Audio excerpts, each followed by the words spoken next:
पराभवामुळे पटोलेंची मानसिक स्थिती बिघडलेली आहे। परिणय फुके यांनी नाना पटोले यांच्यावर टीका केली। राज ठाकरेंनी इनडायरेक्टली असं म्हटलं की बाळासाहेबांपेक्षा ते फडणवीसांना जास्त मानतात। फडणवीसांच्या धाकाने ते एकत्र आले म्हणजे त्यांना फडणवीसांचा जास्त धाक आहे असं देखील परिणय फुके यांनी म्हटलेलं आहे। नाना पटोलेंनी खूप मोठ्या गोष्टी हाकण्याची गरज नाही। 200 मतांनी निवडून येणं म्हणजे खूप काही बहादुरकी मारली आणि खूप जनतेचा यांना साथ आहे याचा हा अर्थ होत नाही। आणि त्यांच्यापेक्षा प्रोटोकॉलमध्ये हे विधान परिषदेच्या आमदाराचाच जास्त अधिकार आहे।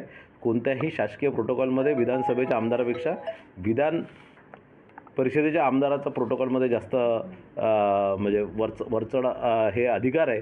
आणि मला असं वाटतं की नाना पटोलेजी थोडेसे ज्या प्रकारे ते या पूर्ण विधिमंडळात वागतात आहे, दूध संघाच्या निवडणुकीत गोंदिया जिल्ह्यातील बँकेच्या निवडणुकीत ज्या प्रकारे त्यांना मोठ्या हारचा सामना करावा लागतो आहे, तर मला असं वाटतं त्यांची मानसिक स्थिती बिघडलेली आहे। इनडायरेक्टली राज ठाकरेंनी असं म्हटलं की बाळासाहेबांपेक्षा ते देवेंद्र फडणवीसांना जास्त मानतात असं मला असं वाटतं की त्यांच्या वक्तव्याने असं वाटत होतं की ते स्वर्गीय हिंदू हृदय सम्राट बाळासाहेब ठाकरेंपेक्षा जास्त फडणवीसांचं मानतात।